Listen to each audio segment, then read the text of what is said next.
Guys, our Players to Watch series moves on. This time we're talking about the SEC, a conference that was absolutely dominated by Kentucky, but we've got a host of players to watch. I do want to start with the Wildcats, and there's so many guys that you can talk about. But to me, this tournament is about kind of the coronation of Karl-Anthony Towns and the progression that he has made this season for Kentucky.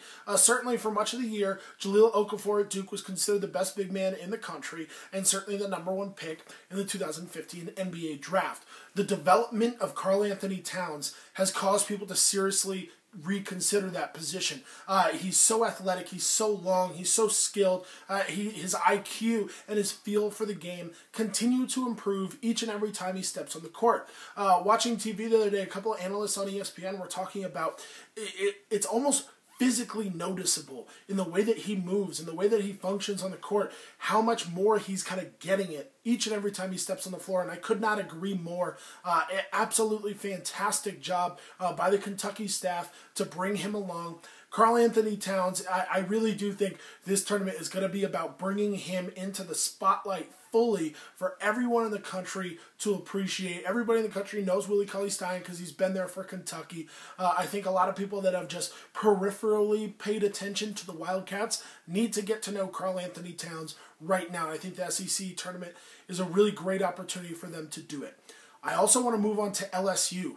Two players to watch for them. LSU needs a couple wins here. They've got to get back on the right side of the bubble. Because right now, I don't think they are. Really have fallen out of the top 50, have kind of fallen apart as the year has gone on.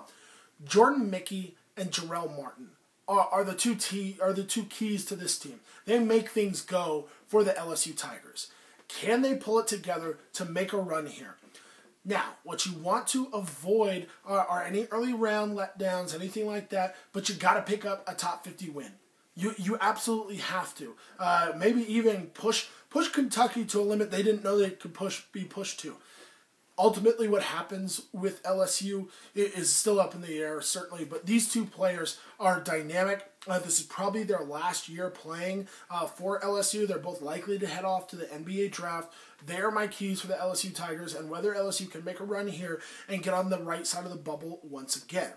Another bubble team that needs some things to go their way, and they need LSU to do well, would be Texas A&M. LSU was previously Texas A&M's only top 50 win.